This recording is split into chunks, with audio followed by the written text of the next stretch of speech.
श्री रामकृष्ण, श्री माँ शारदा और अंतरंग पार्षदों द्वारा दुर्गा पूजा। स्वामी तन्निष्ठानंद, रामकृष्ण मठ, धनतौली, नागपुर।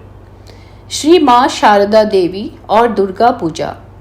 दुर्गा पूजा करना निश्चित करने के बाद स्वामी जी ने सर्वप्रथम श्री माँ शारदा देवी से अनुमति ली थी और श्री माँ ने भी आनंद से दुर्गा पूजा की अनुमति प्रदान की थी। इतना ही नहीं, वे स्वयं अपने संगियों के साथ षष्ठी के दिन बेलूर मठ पधारी और मठ के दक्षिण में निकटस्थ नीलांबर बाबू के उद्यान भवन में 18 से 22 अक्टूबर 1901 तक निवास की। श्री माँ ने माँ दुर्गा के बोधन और अगले तीनों दिन दुर्गा पूजा में भाग लिया। सन्यासी कर्मकांड की पूजा नहीं कर सकते, इसलिए स्वामी जी ने श्री माँ के नाम से पूजा करने का निर्णय लिया। पूजा का संकल्प उनके ही नाम से हुआ और यह परंपरा आज भी चल रही है। कुंवारी पूजा के समय श्री माँ वहाँ उपस्थित थी और उन्होंने उस दिन रामलाल दादा की ज्येष्ठ कन्या कृष्णमयी तथा और कुछ सधवा महिलाओं की एवरानी पूजा, जिसका अर्थ है सुहागन पूजा, जिसमें सुहागिनी महिला के चरणों को धोकर उनमें आलता लगाना, केश श्रृंगार करना, उनके दोनों हाथों में चूड़ियाँ पहनवाना, बाएं हाथ में लोहे की चूड़ी पहनवाना, उनको सिंदूर लगाना, नैवेद्य पान सुपारी प्रणामी देना, ये सब भी की थी। श्री माँ की संगनियों ने भी यह पूजा की थी। प्रतिमा में जिन दुर्गा की पूजा हो रही है वे मानवी होकर शारदा देवी के रूप में जीवित दुर्गा देवी मंडप में बैठी पूजा देख रखी है। स्वामी विवेकानंद साक्षात ऐसा ही देख रहे हैं। श्री माँ के आदेशानुसार दुर्गा पूजा में बलि नहीं दी गई थी, पर काली पूजा में बलि दी गई थी, ऐसा स्वामी जी 12 नवंबर 1901 को भगिनी क्रिस्टीन को पत्र में लिखते हैं। स्वामी जी श्री माँ को केवल गुरु पत्नी के रूप में ही नहीं देखते थे, पर वे नारी जाति के उद्धार के लिए अवतरित मातृशक्ति के रूप में देखते थे। सन 1895 में स्वामी शिवानंद को लिखित पत्र में माँ के दिव्यत्व के बारे में वे कहते हैं, माँ शारदा देवी क्या है यह तुम अभी तक समझ नहीं सके। यदि जीवंत दुर्गा की पूजा कर नहीं दिखाई तो मेरा नाम नहीं। जिस दिन तुम जमीन खरीदकर जीवंत दुर्गा माँ को वहाँ बैठा दोगे, उस दिन मैं चैन की सांस लूँगा। माँ के रूप में जीवंत दुर्गा को देखकर स्वामी जी तथा अन्य गुरु भाइयों को अत्यंत आनंद हुआ। स्वामी जी की यह इच्छा 1901 ईस्वी में पूरी हुई थी। दशमी के दिन 22 अक्टूबर 1901 सायंकाल के बाद देवी प्रतिमा का गंगा जी में विसर्जन किया गया। विसर्जन के पूर्व देवी को नौका भ्रमण के लिए बाहर निकाला गया। बैंड, खोल, करताल आदि विविध बाजे बजने लगे। अस्वस्थ स्वामी जी ने मठ भवन के बरामदे से देखा। राजा महाराजा एक वृंदावनी चादर की गांती बांधकर प्रतिमा के सम्मुख बालक की तरह मधुर नृत्य कर रहे हैं। इस आनंदमय दृश्य से सभी का मन मुग्ध हो गया। दूसरे दिन 23 अक्टूबर 1901 श्री माँ स्वामी जी आदि सन्यासियों को आशीर्वाद देकर बाग बाजार में अपने निवास स्थान पर चली गई। बहुत वर्षों बाद 1 अगस्त 1918 को श्री माँ ने स्वयं इस बेलूर मठ की पहली दुर्गा पूजा के बारे में कहा था। आहा, जिस बार नरेंद्र ने मुझे मठ में ले जाकर पहली बार दुर्गा पूजा कराई, उस बार पुजारी तंत्रधारक को उसने मेरे हाथ से दक्षिणा के रूप में 25 रुपए दिलाए थे। कुल 1400 रुपए खर्च किए थे। पूजा के दिन पूरा मठ लोगों से भर गया था। सभी बच्चे परिश्रम कर रहे थे। नरेन ने आकर कहा, माँ मुझे बुखार ला दो। हे भगवान, कहते न कहते उसे कपकपी के साथ ज्वर हो गया। मैंने कहा, ओ माँ, यह क्या हुआ, अब क्या होगा? नरेन बोला, माँ, चिंता की कोई बात नहीं। मैंने अपनी इच्छा से ज्वर इसलिए लिया कि लड़के प्राणपण से परिश्रम कर रहे हैं, तो भी कहीं कोई त्रुटि हो जाए और मैं उन पर नाराज होकर डांटने लगूं या कहीं 2 थप्पड़ ही लगा बैठूं। इससे उन्हें भी कष्ट होगा और मुझे भी दुख होगा। इसलिए सोचा कि आवश्यकता ही क्या है, थोड़ी देर बुखार में ही पड़ा रहूं। बाद में कामकाज पूरा होते ही मैंने कहा, ओ नरेन, तो अब उठ जा। नरेन बोला, हाँ माँ, यह देखो उठ गया। यह कहकर वह पहले जैसा ही स्वस्थ होकर उठ बैठा। पूजा के समय वह अपनी माँ को भी मठ में ले आया था। वह बैंगन तोड़ रही थी, मिर्च तोड़ रही थी और इस बगीचे उस बगीचे में घूमती फिर रही थी। मन में थोड़ा अहंकार था कि मेरे नरेन ने यह सब किया है। नरेन ने जब आकर उनसे कहा, अजी, तुम क्या कह रही हो? माँ के पास जाकर बैठो ना। बैंगन मिर्च तोड़ती फिर रही हो, शायद सोच रही हो कि तुम्हारे नरू ने यह सब किया है, परंतु ऐसी बात नहीं है। जिन्हें करना था उन्होंने ही किया है। नरेन कुछ भी नहीं है, अर्थात ठाकुर ने ही सब किया है। आहा, मेरा बाबूराम नहीं है, कौन इस बार पूजा करेगा? दुर्गा पूजा के पश्चात मठ में यथारीति लक्ष्मी पूजा तथा काली पूजा भी हुई थी। इस पूजा के कुछ महीनों के उपरांत ही स्वामी जी ने देह त्याग दिया था। स्वामी जी के बाद भी पूजा यथारीति प्रत्येक वर्ष बेलूर मठ में होती रही, परंतु कभी प्रतिमा में तो कभी कुछ अनिवार्य कारण से घट में। स्वामी जी के बाद स्वामी प्रेमानंद बेलूर मठ में दुर्गा पूजा कराते थे। सन 1901 के बाद दीर्घ काल तक मठ में दुर्गा पूजा प्रतिमा में अनुष्ठित नहीं हुई। सन 1912 से प्रायः नियमित रूप में प्रतिवर्ष प्रतिमा में पूजा अनुष्ठित हो रही है। मां ने सन 1912, 1913 तथा अन्य सालों में बेलूर मठ में दुर्गा पूजा में भाग लिया था। हर बार वे वहां रहा करती और साधु तथा गृही भक्तों को आशीर्वाद प्रदान करती। सन 1906 बेलूर मठ। इस साल दुर्गा पूजा घटपट में मनाई गई। स्वामी शिवानंद पुजारी और स्वामी रामकृष्णानंद तंत्रधारक थे। अष्टमी और नवमी के संधि काल के शुभ समय संधि पूजा लौकी काटकर प्रतीकात्मक बलि दी गई। अपने सामने घड़ी रखकर रामकृष्णानंद ने बलि देने वाले को कहा था, समय होने पर मैं महामाई की जय कहूँगा, तब तुम बलि देना। समय होने पर रामकृष्णानंद ने बड़े जोर से माता की जय जयकार लगाई थी। सन 1907 में गिरीश चंद्र घोष अपने घर शारदीय दुर्गा पूजा करना चाहते थे। वे और उनकी बहन दक्षिणा श्री माँ इस उत्सव के लिए पधारे। ऐसी स्वामी शारदानंद से विनती करने लगे। माँ तब जयराम वाटी में अस्वस्थ थीं। गिरीश की विनती सुन कृपामयी माँ कोलकाता पधारी। कोलकाता में तब दंगा चल रहा था। साथ में राधु और उसकी माँ भी आई और वे गिरीश के घर के समीप ही बलराम बाबू के घर में ठहरे। दूसरे दिन गिरीश और उनकी बहन माँ को प्रणाम करने और निमंत्रण देने आए।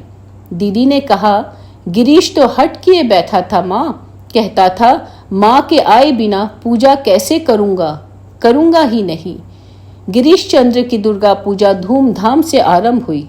श्री माँ दुर्गा पूजा में आरंभ से अंत तक विद्यमान रहीं। माँ के समक्ष कल्पारंभ हुआ। गिरीश आनंद से परिपूर्ण थे। महासप्तमी के दिन सुबह से ही बलराम बाबू के घर पर भक्तों का आगमन होने लगा। दल के दल लोग आते। बहुत से भक्त भी माँ के दर्शन के लिए आए और माँ ने उनकी मनोकामना पूरी की। गिरीश के यहाँ जाने पर वहां भी भक्तों की पूजा ग्रहण करने से मां को विश्राम ही नहीं मिला। महाअष्टमी के दिन भी खूब सवेरे ही श्री मां के पास भक्तों का तांता लग गया। गिरीश भवन में भी वैसा ही हुआ। मां का स्वास्थ्य ठीक नहीं था, फिर भी वे भक्तों की पूजा ग्रहण करती रहीं। दिन भर के श्रम के कारण उन्हें बुखार हो गया। वे लेट गईं। एक तो जीर्ण शरीर और उस पर इतना श्रम। मां को विश्राम मिले, इसलिए संधि पूजा के समय मां नहीं आएंगी ऐसा निर्णय लिया गया। यह सुनकर गिरीश नाराज होकर अपने कमरे में बैठे रहे। संधि पूजा उस वर्ष रात के 12 बजे थी। शरीर चल नहीं रहा था, तो भी वे मानो उसे बलपूर्वक चला रही थी। मां पतली चादर लपेटकर पैदल ही गिरीश के घर जा पहुंची और बोल उठी, मैं आई हूं। यह सुन गिरीश तत्काल पंडाल में भाव विभोर हो पहुंचे और मां को प्रणाम किया और कहने लगे, मां, मैं सोच ही रहा था कि मेरी दुर्गा पूजा व्यर्थ हो जाएगी और तभी आपकी आवाज सुनाई दी। इस दौरान गिरीश के मित्र, परिवार तथा नाट्य परिवार के सदस्यों ने आकर श्री मां से आशीर्वाद लिया। शायद इसी वर्ष 1907 मद्रास मठ में नवरात्रि मनाई गई। स्वामी रामकृष्णानंद महाराज ने स्वयं प्रचलित पद्धति से पूजा की। पूजा का समापन नवमी के दिन होम हवन से हुआ। यह सब श्री रामकृष्ण के चित्र के सामने किया गया। सन 1912 में दुर्गा पूजा के समय श्री मां शारदा देवी बेलूर मठ में उपस्थित थी। स्वामी प्रेमानंद मां के अनुमति और आशीर्वाद ले देवी पूजा के आयोजन में ही जी जान से लग गए। उनकी विशेष प्रार्थना से मां पूजा के समय कुछ दिन मठ के पास ही रहने को सम्मत हो गई। आनंदमयी का आगमन होने वाला था। साधु भक्तों के हृदय में आनंद के स्वर बज उठे। 16 अक्टूबर 1912 ईस्वी को बोधन के दिन अपराह्न में मां के बेलूर मठ आने की बात थी। इधर शाम होने लगी पर मां का शुभागमन न हुआ। इससे स्वामी प्रेमानंद घबराकर इधर उधर दौड़ धूप करने लगे। मठ के प्रवेश द्वार पर जब तक मंगल घट और केले के खंभे नहीं रखे गए हैं, यह देखकर व्यग्र हो उठे। देवी का बोधन समाप्त होते ही मां की घोड़ा गाड़ी मठ के फाटक पर आ पहुंची। तेजी से स्वामी प्रेमानंद आदि साधु भक्त वृंद गाड़ी के सामने गए तथा घोड़ों को निकालकर खुद ही गाड़ी खींच मठ के आंगन में ले आए। श्री गुरु महाराज जी की जय, श्री दुर्गा माई की जय। इन जय जयकार करते हुए गाड़ी खींचते खींचते प्रेमानंद खुशी से झूमने लगे, मानो मुख और नेत्रों से आह्लाद फूट कर निकल रहा हो। जब गाड़ी आंगन में पहुंची तब गोलाब माँ ने माँ का हाथ पकड़कर बड़ी सावधानी से नीचे उतारा। उतरकर सब कुछ देख मुस्कुराती हुई माँ बोली, सब कुछ फिटफाट है। हम लोग सज धज कर जैसे माँ दुर्गा बनकर आए हैं। इस बार श्री माँ बेलूर मठ में 6 दिन षष्ठी से एकादशी तक थी। माँ तब बेलूर मठ में सोनार बागान लिगेट हाउस के पास करती रही। उनके साथ योगिन माँ, गुलाब माँ, लक्ष्मी दीदी तथा भानु बुआ भी थी। अष्टमी के दिन 300 से अधिक भक्तों ने जीवंत दुर्गा श्री माँ को प्रणाम किया, उनके दर्शन किए। उसी दिन 3-4 भाग्यवानों ने माँ से मंत्र दीक्षा प्राप्त की। माँ के आशीर्वाद से नवमी का दिन भी सार्थक हुआ। महानवमी के दिन दोपहर के बाद गोलाब माँ ने स्वामी शारदानंद, प्रेमानंद आदि के पास जाकर माँ का आशीर्वाद सुनाया। कहा, शरद, माँ तुम लोगों की सेवा से बहुत प्रसन्न हैं और वे सबको आशीर्वाद दे रही हैं। यह सुन हर्षित होकर शारदानंद ने प्रेमानंद का आलिंगन किया और कहा, बाबू रामदा, सुना क्या?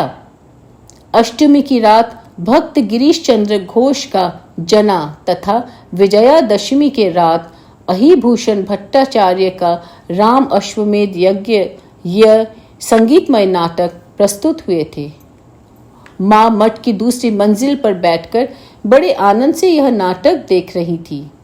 दशमी को प्रतिमा विसर्जन के समय गंगा में एक नौका पर सवार होकर भक्त डॉक्टर कांजीलाल देवी के सामने अपनी विभिन्न मुख भंगिमा से सबको हंसा रहे थे।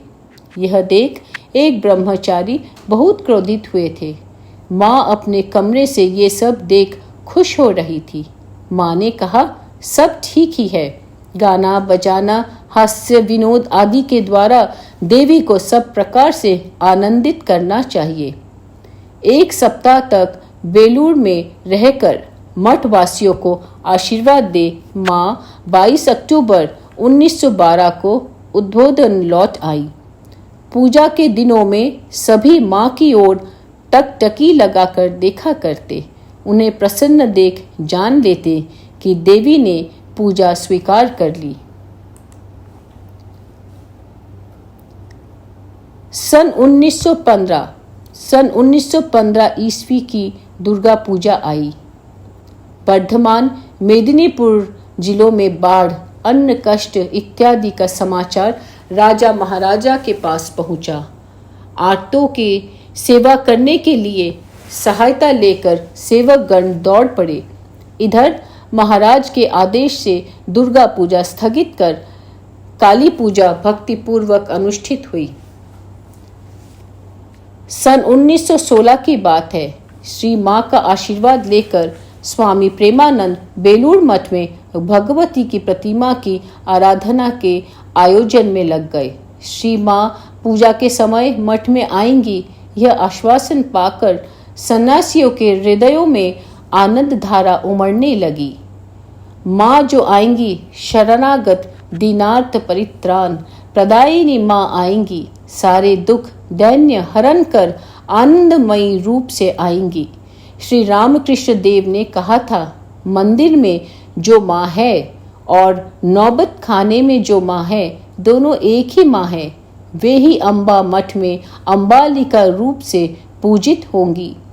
श्री माँ की शुभेच्छा और उपस्थिति से ही सन्यासीगण सोचने लगते थे कि देवी पूजा सार्थक हुई। सन्यासियों के पूजा को निष्काम पूजा है। अकामो विष्णु कामो वा। उनकी बस यही प्रार्थना और याचना रहती है कि क्षमकरी माँ प्रसन्न हो जाएं। मठ के साधुगण जीवंत देवी के श्रीपाद पद्मों के दर्शन और श्री चरणों में भक्ति अर्घ निवेदन करना ही अपना परम कर्तव्य मानते थे। अस्तु। श्री माँ ने सप्तमी के दिन 3 अक्टूबर 1916 मठ में पदार्पण किया। मठ के उत्तर ओर उद्यान भवन लेगेट हाउस सोनार बागान में उनके रहने की व्यवस्था की गई थी। श्री माँ यथा समय पूजा मंडप में आई और पूजा आदि देखकर आनंदित हुई। उन्होंने सबको दर्शन भी दिए। इधर राधु के अकस्मात अस्वस्थ हो जाने से माँ के कोलकाता लौट जाने की बात चलने लगी। यह सुनकर एक सन्यासी स्वामी धीरानंद ने स्वामी प्रेमानंद के पास जाकर परामर्श दिया कि वे श्री माँ से रह जाने के लिए प्रार्थना करें। इस पर प्रेमानंद जी ने कहा, अरे भाई, महामाया को कौन रोक सकता है? उनकी जैसी इच्छा होगी वैसा ही होगा। उनकी इच्छा के विरुद्ध कौन क्या कर सकता है? अंत में श्री माँ ने कोलकाता लौट जाने का विचार त्याग दिया। उस वर्ष पूजा के तीनों ही दिन प्रकृति का वातावरण अनुकूल नहीं था, परंतु श्री माँ की उपस्थिति से किस प्रकार सब कुछ आनंद से संपन्न हुआ, इसका स्पष्ट आभास स्वामी शिवानंद जी के पत्र से मिलता है। वे लिखते हैं, मैंने इसके पहले महामाया की प्रतिमा में पूजा कभी भी नहीं देखी थी, किंतु दुर्गा पूजा के समय श्री माँ की उपस्थिति के कारण पूजा बहुत ही अच्छी तरह से मानो पूजा प्रत्यक्ष रूप में संपन्न हुई। तीनों दिन लगातार जोरों की वर्षा हो रही थी, पर आश्चर्य की बात है कि माँ की कृपा से प्रसाद पाने के समय वह रुक भी जाती थी। यह देख सब भक्तगण आश्चर्यचकित हो गए थे। बाद में योगी माँ ने सुना था कि जब भी भक्तगण प्रसाद ग्रहण करने के लिए बैठते तब श्री माँ उस समय दुर्गा नाम का जप करती और प्रार्थना करती, जगन माता रक्षा करो, भक्त इतनी वर्षा में कैसे प्रसाद ग्रहण करेंगे, पत्तल आदि सब बह जाएगा। श्री माँ की प्रार्थना महामाया सुनती थी और उस समय वर्षा रुक जाती थी। तीनों दिन ऐसा हुआ। तीनों दिनों में दोनों समय लगभग 4000 लोगों ने प्रसाद पाया था। दशमी को श्री माँ अपनी संगनियों के साथ वहाँ पधार कर वर्णादि पूजा की थी। पूजा के इन कुछ दिनों में बहुत से लोगों ने श्री माँ की चरण पूजा की। दर्शनार्थियों की भीड़ भी खूब रहती थी। इधर दर्शन के बीच बीच में श्री माँ को बारंबार गंगा जल से अपना पैर धोती हुई देख योगिन माँ ने पूछा, माँ वह क्या कर रही हो, सर्दी लग जाएगी। श्री माँ ने कातर कंठ से कहा, योगेन क्या बताऊं, कुछ लोग रहते हैं जिनके प्रणाम करने से तो शरीर ठंडा होता है और किसी किसी के प्रणाम करने से तो देह में मानो आग लग जाती है। गंगा जल से धोए बिना रह नहीं सकती। अष्टमी के दिन सुबह 8-9 बजे श्री माँ दुर्गा प्रतिमा का दर्शन करने आई और रसोई घर देखने भी गईं। साधु ब्रह्मचारियों को सब्जी काटते देख श्री माँ ने कहा था, लड़के तो सब्जी अच्छी काट रहे हैं। काम में लगे स्वामी जगदानंद विनम्र भाव से कह उठे, मुख्य उद्देश्य तो ब्रह्ममयी यानी श्री माँ को प्रसन्न करना ही है, चाहे वह साधन भजन करके हो या सब्जी काट कर हो। यह सुनकर श्री माँ प्रसन्न हुई और उन्होंने सबको आशीर्वाद प्रदान किया। अष्टमी के दिन संधि पूजा के बाद स्वामी शारदानंद जी ने एक ब्रह्मचारी को कहा, यह गिन्नी माँ को देखकर प्रणाम निवेदित कराओ। ब्रह्मचारी को लगा कि वह दुर्गा की प्रतिमा को अर्पित करना है।